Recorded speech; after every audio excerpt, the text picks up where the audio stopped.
Hah? Kamu ke Bali sendirian? Kalau saja ada yang mempertanyakan ulang hal itu, dengan senang hati aku akan jawab, iya, aku sendirian. Seringkali pertanyaan seperti ini hadir jadi batasan yang membuat orang berpikir ulang keputusan mereka untuk pergi. Masa mau traveling ke pulau secantik ini harus nunggu orang lain?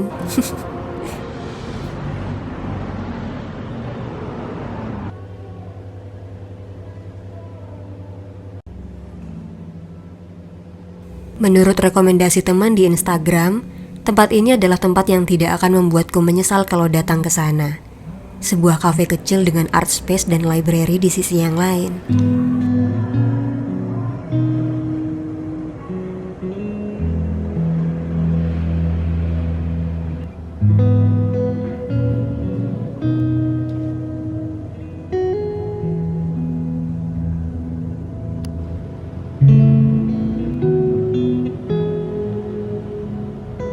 Sambil sarapan, ku baca satu karya milik Sylvia Plath, The Bell Jar.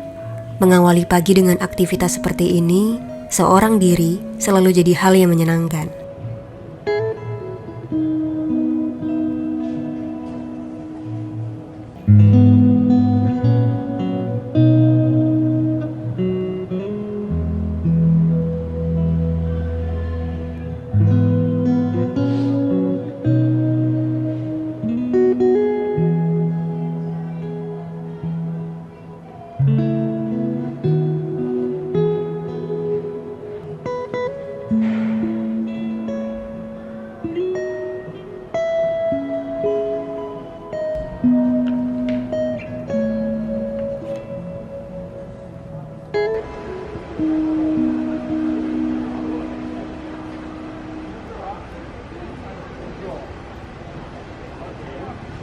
Aku percaya, meskipun kita datang ke sebuah tempat hanya sendirian, kita tidak pernah benar-benar sendiri di tempat itu.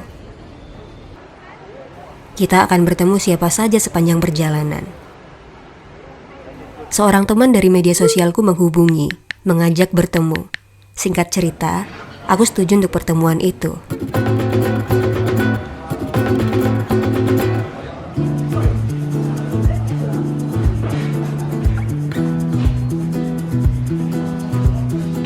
Kami memulai bonding pertemanan di sebuah art gallery di area titik 2 Ubud. Sebagai dua orang pecinta seni, tidak susah untuk memulai obrolan kecil dengan topik ini. Buatku, yang terpenting dari bertemu teman baru adalah fokus menjadi gelas kosong dulu. Seringnya, ini membuatku jauh lebih mudah untuk berbaur.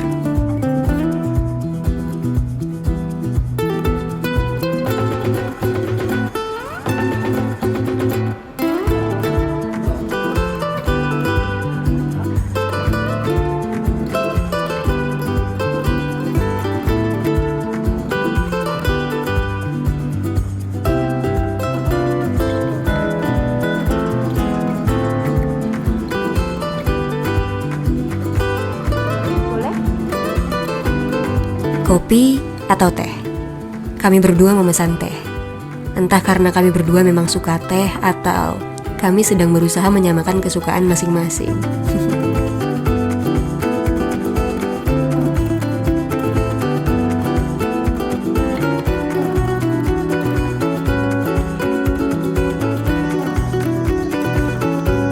Namanya Dita, perempuan asli Bali. Kami saling mengenal kira-kira 2 tahun terakhir, tapi tidak pernah bertemu. Interaksi yang terjadi hanya dukungan-dukungan manis lewat media sosial. Dita adalah teman yang peduli. Dia langsung menghubungiku begitu aku sampai di Bali.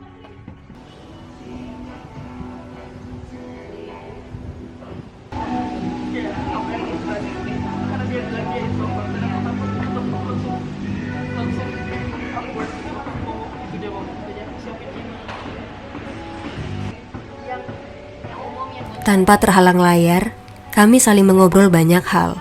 Apa saja, yang lucu dan memicu tawa, yang sedih dan yang sulit untuk dibagi. Aku senang dalam beberapa hal dia mempercayaiku mendengar ceritanya.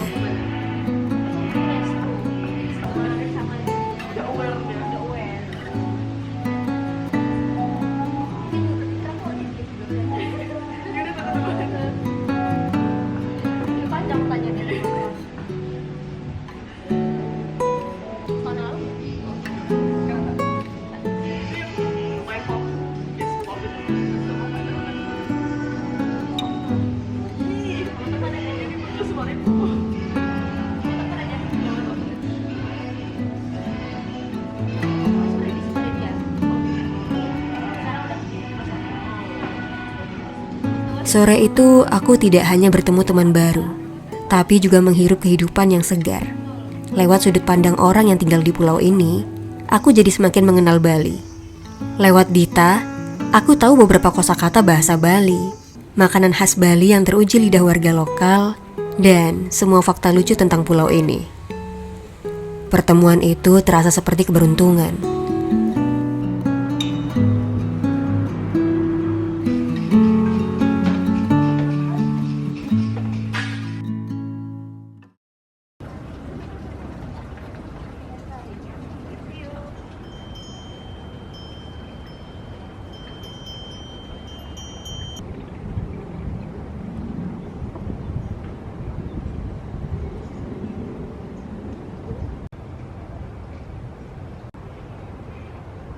Masih banyak yang mau dibahas, kami pindah ke sebuah tempat berkonsep Jepang yang menyajikan matcha terbaik.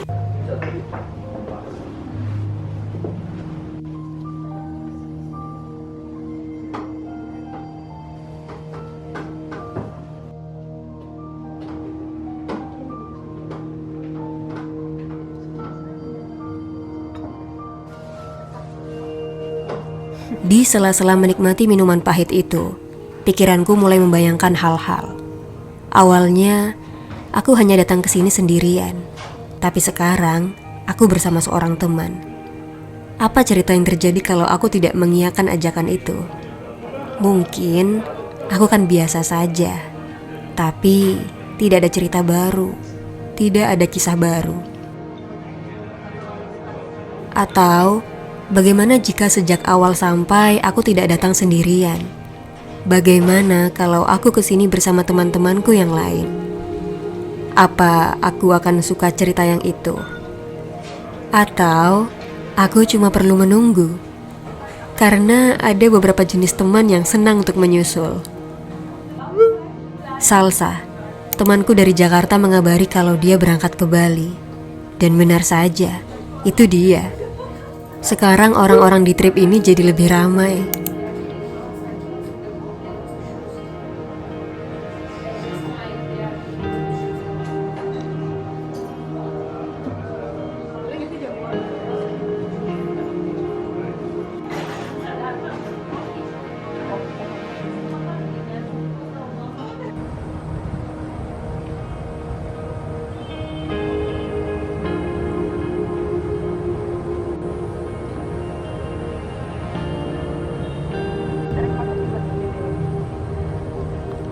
Kita habis makan matcha. Kok makan sih?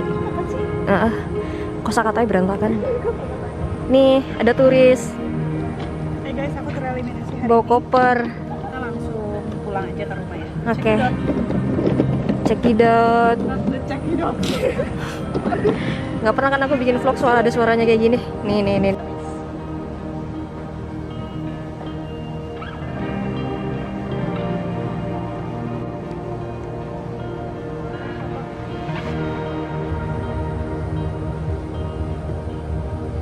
Cute.